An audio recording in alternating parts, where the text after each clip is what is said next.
Howdy, folks. I'm Mark, and today I am joined by Skylar Hinnant. Skylar, thank you for joining me for this short talk about video games. Yeah, thanks for having me. Absolutely. Another newcomer. I had Dalton on for the first time last episode, so good to have another new face around here. And we have a mutual friend.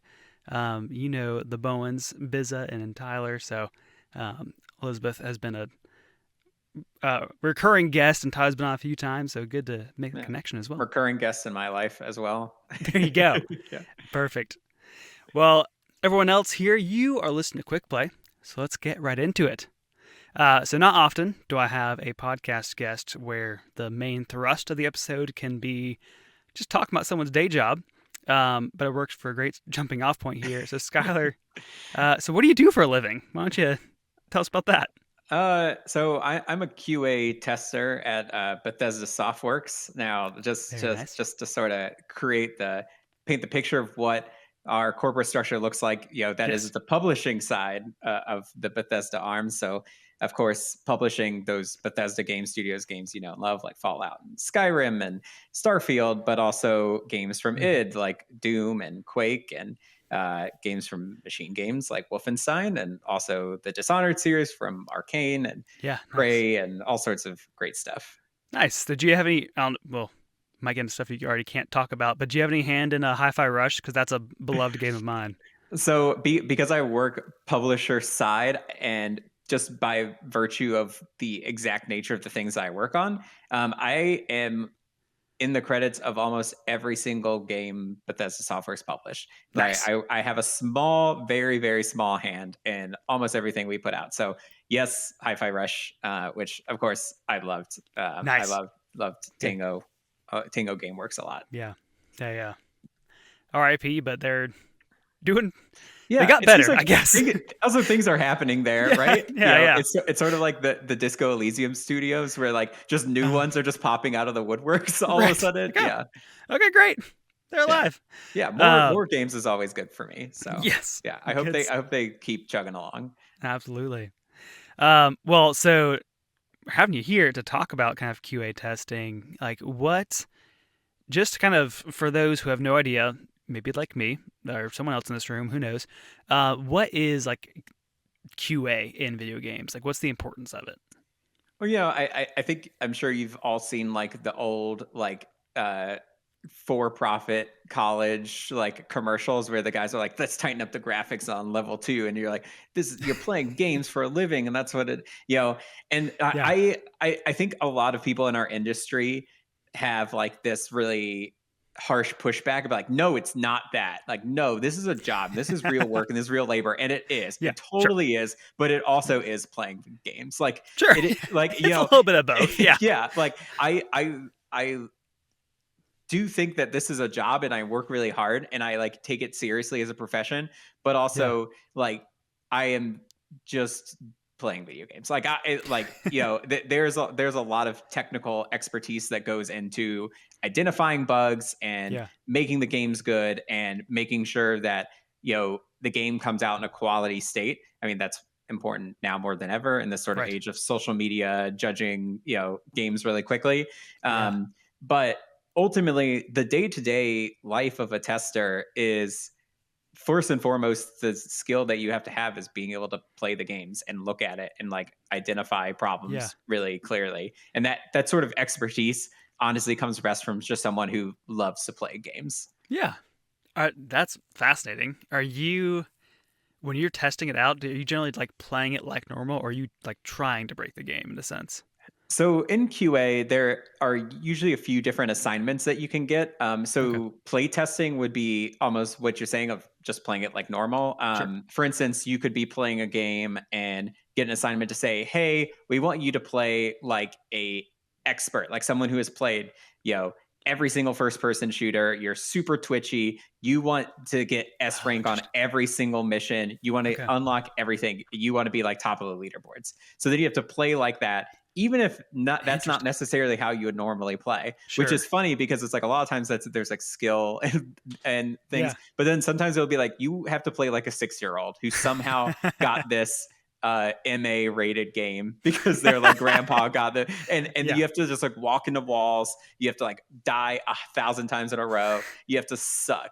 So Yeah. like it's you know in the industry you have to make games fun for every type of person. Yeah. So being able to identify like one, is this actually going to be a fun experience for that person, and then two, are there actual bugs that just like we wouldn't see because Yeah. most of the people who are playing the game every day, whether that's on the development side or on the testing side, are people who love games. So there may be a bug for, you know, walking into a wall for 50 minutes that you wouldn't see because we would be like, why would you do that? And Yes. Right. some child out in the world is ready to do that for day one. Yes. Just figure out some like massive speed run strat just by Yeah, running to the wall. Yeah. exactly. It's like the ultimate skip is just acting like you just have to act like a baby and just bang on the keyboard, and then you instantly, you know, you're instantly at awesome games done quick.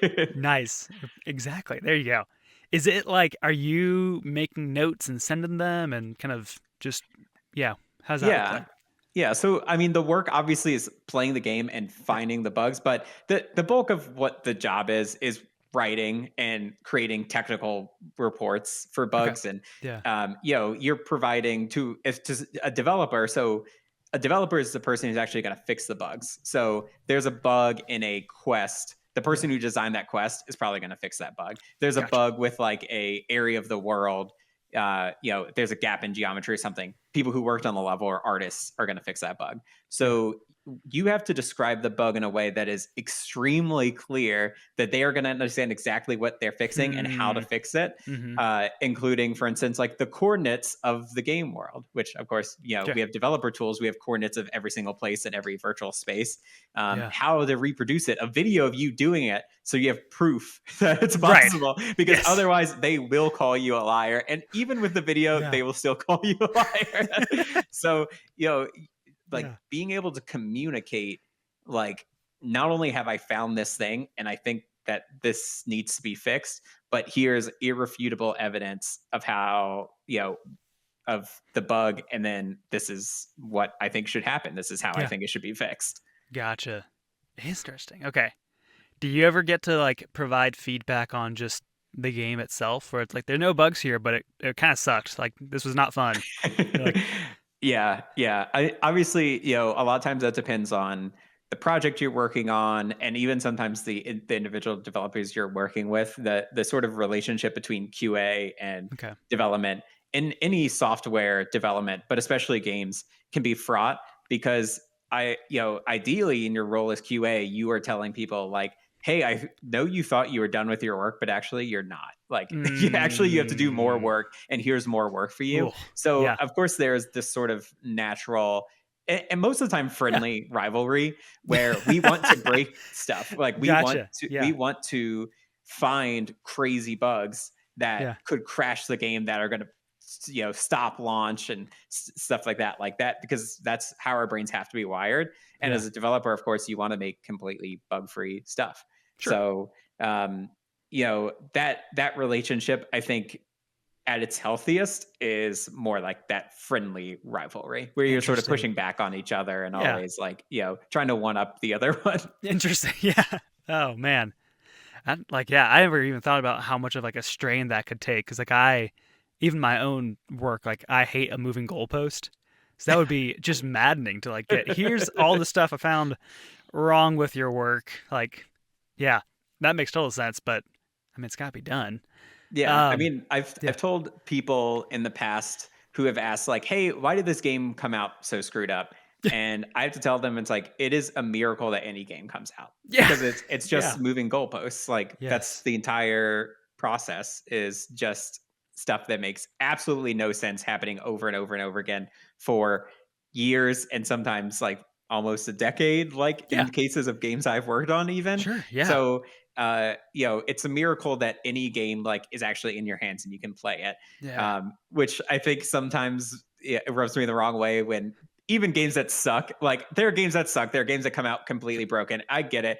You don't want to spend 60, $70 on something that is that broken. But I'm just like, man, when I think about like the labor and the work that went into that, and the fact yeah, that it's like, you know, that game probably shouldn't have even come out at all, and somehow it did. And that's really cool to yeah, me.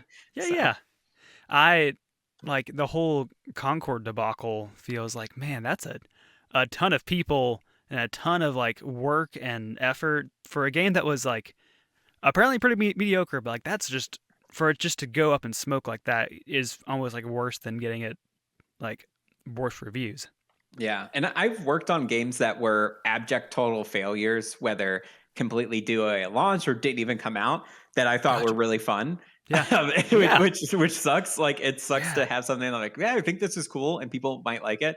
Like I was watching a Tim Rogers video recently, and he was just talking about Xbox 360 games, a lot of like obscure Yeah. ones. He talks about Shadowrun, the multiplayer FPS. It's sort of like proto MOBA Okay. weird game that came out for the 360, and it was a complete bomb because it was like multiplayer only, and people weren't really ready for stuff like that. It wasn't really Hmm. clear, and the art Interesting. style is like Okay. cell shaded, but the game is like legitimately just so fun and Yeah. so Okay. cool, and I played it a lot and loved it.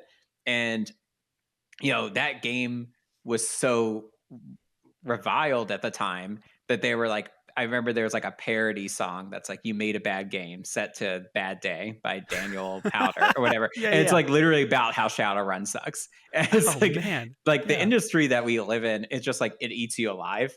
Yeah. And I think as we move as a sort of culture, a global culture towards this idea of something comes out, we all instantly consume it, but we don't Yeah. necessarily, it doesn't necessarily, we don't all play it. We don't all watch the movie. We Right. don't all watch the show. We don't listen to the music, but we just want to have an instant opinion. I think usually does a disservice to games and media in general that like exists on the margins. Stuff that isn't a 10 out of Hmm. 10, Yeah. I think often is sort of lambasted as like, well, it has to be a failure because it didn't Yeah. reach that height that, we want everything to reach. Yeah. Oh man. Yeah. This is. I don't want to get too sidetracked on a tangent, but I think the whole like when people remark of like, "Wow, that game kind of came and went, didn't it?" It's like, well, yeah. There's another game came out the week later that everyone's talking about. Like, what more do you want? Like, it's hard to. So yeah, I know. I so you kind of addressed this a little bit. I wanted to ask what may be a an unfair, spicy question, but there's this meme perception that Bethesda games are often like super buggy at launch. But I feel like there's a ton of misconceptions about Q&A. Like what's like how do you address that when you kind of get those questions? And what do like normies like me just don't get about QA and bugs and game development? I've seen the memes where it's just like build the perfect game company, and it's just like, like from software difficulty and the writing of BioWare, or, whatever. Yeah, And yeah. I've seen the ones that's like the worst ones would always it's always like QA of Bethesda is always like if you're building the worst game No. ever, and like Oh, it's a personal attack. Yeah. yeah, it's really real. And I think what people don't realize is that every single bug in every single game we found. I promise you, Hmm. if there's a bug Yeah. that you're thinking of, you're like, well, I don't, how did they find it? It was in the game at launch. There was a report, it was written, we had the video, we had the picture, we like had repro steps, like everything in almost every game the bugs are found. But when you are making a game, and like I said, it's a miracle these things come out. Yeah. Everything is last minute. Everything is, you're trying not to crunch. You're trying not to do these horrible things that the game industry is Right. notorious for. Yeah, yeah. And ultimately, I have been in rooms where there's a huge bug that we're like, people are going to find this. This is going to be on the front page of Kotaku the week the game comes out. And people have Yeah. to say, in order to fix it, it's going to like, we wouldn't be able to do XYZ. So the bug's just going to be in there. Gotcha. And Yeah. there's certain bugs that I've been really passionate for, like, we have to fix this. Yeah. This cannot be in release. And I failed. There's times I've succeeded. And, that's part of your job as a QA tester is to really fight and stand up for the things that you really want to be fixed. Yeah. While also just accepting and knowing that like there's no game that comes out and is going to be clean. Right. I mean, most Yeah. of you look at the most revered games of the last couple generations, everything from Baldur's Gate 3 to Witcher 3 to like, the Souls games like Dark Souls, like those Yeah. games were completely busted at launch. Yeah. Like Yeah. we've consumed them over the course of so many Yeah. years that now we have this perception that's like, oh yeah, that was a great solid game. It's like those games were so busted. So, Yes. Yeah. I don't really, when we put out a game that has quite a few bugs in it, I don't really, I don't beat myself up too Sure. much about it Yeah. because the game is out, and if you want to wait a couple weeks for the patches and for the fans to fix it, because that's what we that's the meme too. If you Yes. want to Yeah. wait for a few patches to come out and do different things that we can't do, then I that's fine too. Like I'm Sure. cool with that. Yeah. Nice. Are there any others that are like, man, I gotta attack this and set the record straight?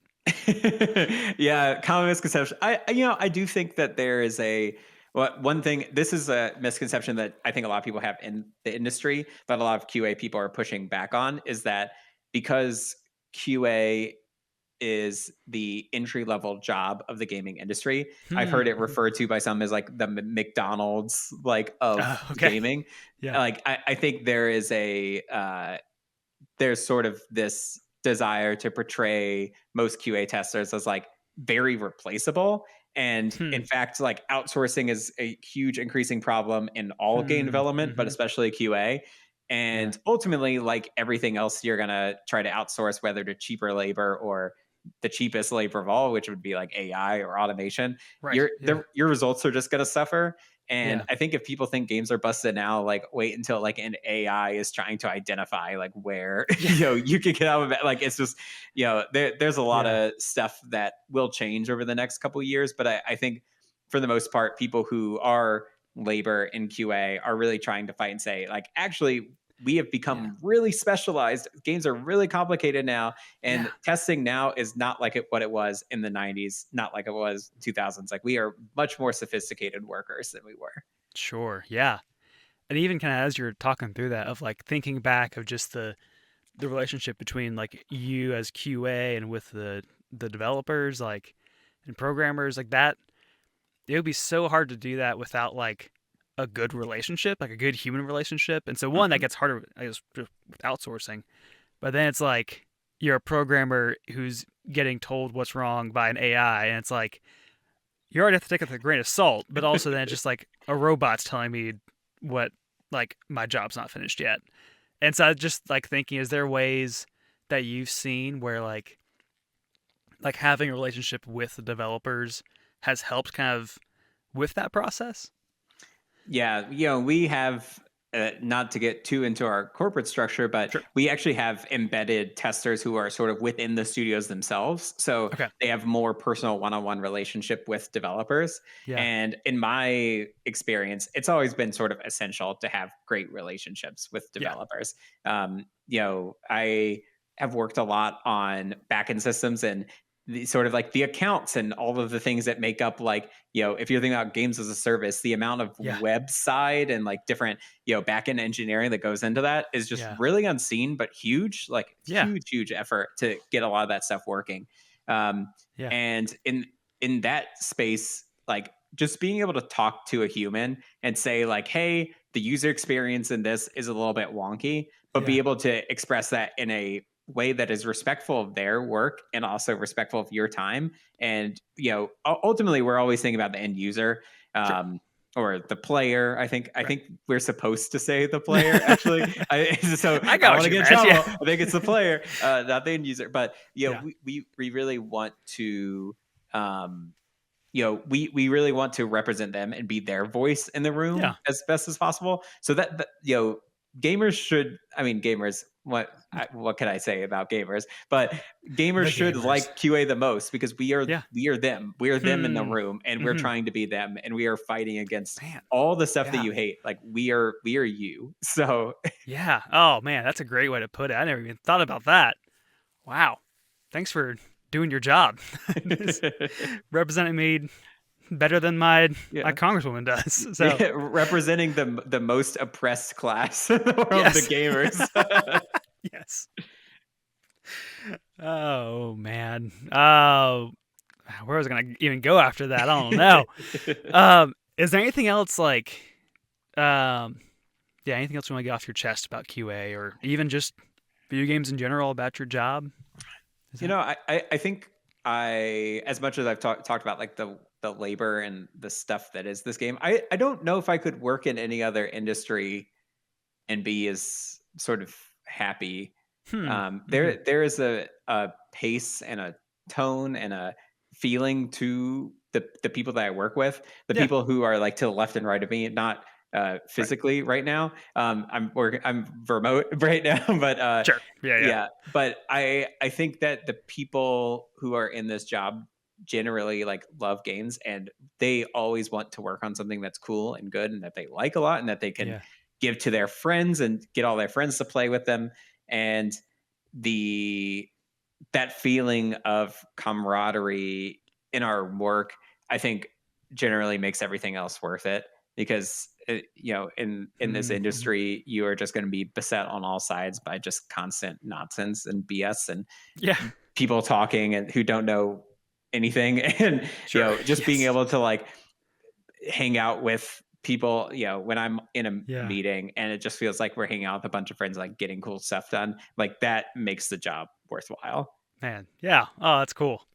Well, someone who knows very little about all this, I have learned a ton, and thank you for talking through this. This has been Yeah. fascinating. Well, Skylar, our time is short, but before we go, as just a point of curiosity, how did your day-to-day work look different after your Bethesda was acquired by Microsoft? Was that, yeah, Yeah, I think that this is the way an acquisition of this size works is a little bit complicated. sure, So the transition is actually probably going to happen over like a decade.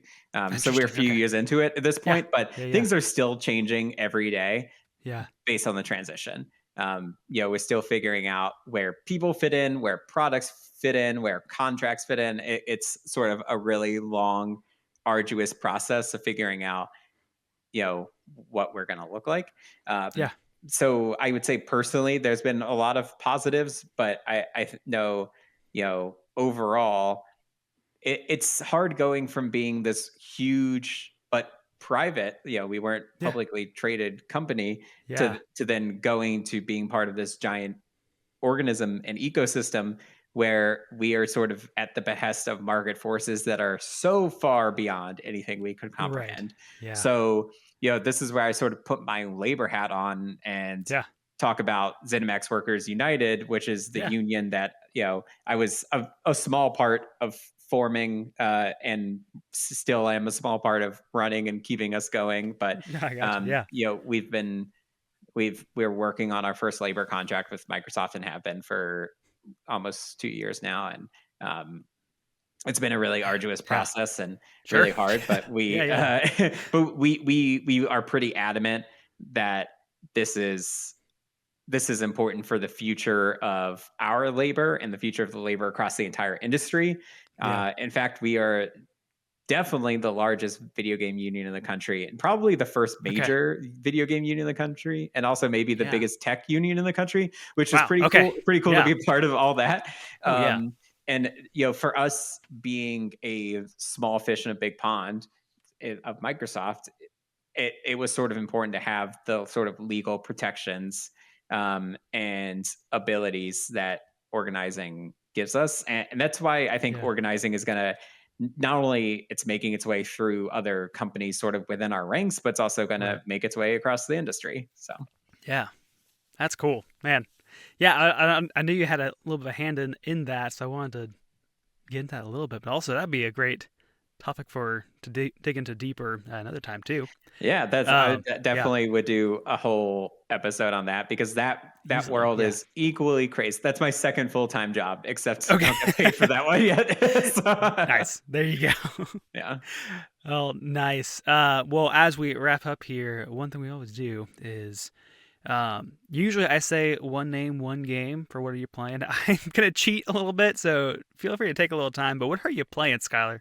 I want to evangelize a little bit for a game called UFO 50. Oh my goodness, it's Uh, been on my list. I haven't gotten it yet. Go ahead. yeah, I am a massive fan. Yeah. this is maybe my episode 3, but I Okay. also design a lot of games and like just do a lot of stuff Oh, as cool. hobbyist and a Yeah. lot of writing. And because of that, there are certain people who I am just like, that's a game designer's game designer. And Derek Oh, Yu is like man. one of those guys. Yeah. Spelunky is one of my favorite games ever made. I think every single like pixel and piece and line of code of that is like Yeah. completely genius and so fine tuned. And UFO 50 was something that I had been looking forward to for years and years and years. Yeah. So for it to come out and just be like a love letter to an entire decade of video games and so many different types of games and so many Yeah. different like Yeah. Yeah. design principles, and like it just makes me think so deeply when I'm playing it. One, it's just flat out, it's just really fun. Like it's Yeah. really fun to play and like Yeah. mess around and like jump between the different games, Yeah. because it sort of approximates this feeling of when you're a kid and you like just have a few games, like your friend lets you borrow one and maybe you Yeah. got one from Blockbuster, and then you have a few that like you've never even popped in your NES before and you're like, let me try it. And like Yeah. it approximates that feeling, but also I am going in with this sort of design brain of like, I can't believe he Mhm. made this. Like, I can't Gotcha. believe that this team of developers, obviously it's not just Derek Yu, but Sure. a Yeah. Yeah. huge amount of creative voices Yeah. that got this done. It is just a monumental achievement. I am so impressed with that game, and I really recommend, if you like games, get it. But if you are Yeah. especially interested in like game design and Okay. Yeah. like what goes into making games and like how games are made, like I think you would get a lot out of it. So Nice. yeah. Oh man, that's a great pitch for it. It's been on my list for a while. I wanted to get it and check it out. I just haven't gotten to it yet, but yeah, that made me way more excited about it. So very cool. Thanks for sharing that. Currently, I am playing the demo for Echo Point Nova. I want to take a little extra time because the best case for it is when I've like heard it described, and I've heard it on a few podcasts I listened to, like Triple Click and the Besties. But like watching the trailer, it looks like just a generic video game, and it'll give you motion sickness. But just hearing people talk about it, it's like the Stefan pitch of video games, where New York's hottest club is Echo Point Nova. This game is everything. It has guns, it has super speed, an open world of floating islands, double jumps, destructible environments, a hoverboard, a grappling hook, co-op multiplayer, boss battles against giant mech creatures. It's just nonsensical. It's ridiculous. It's very hard to know where you're going and what you're doing because it's so stinking fast. But I'm just having a great time with piddling around in it. Yeah, Uh, I will have to try this out because it sounds like yes. and looks like a little bit of Titanfall 2, Yes. maybe some like neon Yeah. white, like stuff that like really Exactly. scratches itches for me. So Yes. yeah, The thank you for evangelize. I'm glad that we can both evangelize to each other. yes. Echo Point Nova. Yeah. It's only on PC right now. I'm playing it on my Steam Deck. But check it out because it's been very fun. Well, Skylar, thank you again for joining me for this time, for coming on. I want to know, where else are you out on the internet? Where could you be found if you want to be found? Yeah, do I want to be found? That's up to you. So sometimes always a little dicey. I am on the X app. I've deactivated and reactivated a few times, but Sure. I'm on it for now, and I barely use it, but I do hang out in the DMs. I'm in a lot of group DMs, Nice. so that's sort of what I use it for. My @ is twitter.com with 2 W's. I don't know how I got that, but just TWW That's amazing. Yeah. itter.com. Wow. Yeah, you can find me there. If you see the anime girl avatar, you found me. You found the right Or place. you found probably honestly like a white nationalist. So just make sure that it's me, because I do not espouse those views. I don't condone them. But if it's an anime girl avatar, it's like either me or that type of person. So just Sure. be wary. That's a landmine to maybe step on, but anyway, thank you all for listening in. You can follow us on the major podcasting services or on YouTube, and press all the good buttons if you enjoyed the conversation. You also find us on the proper socials at Quick Play Pod, and let us know, what do you want to know about QA. I would love to hear more questions because I certainly have more and want to find out more myself. But that's all the time we have for today. Thanks. Bye. Yeah, easy.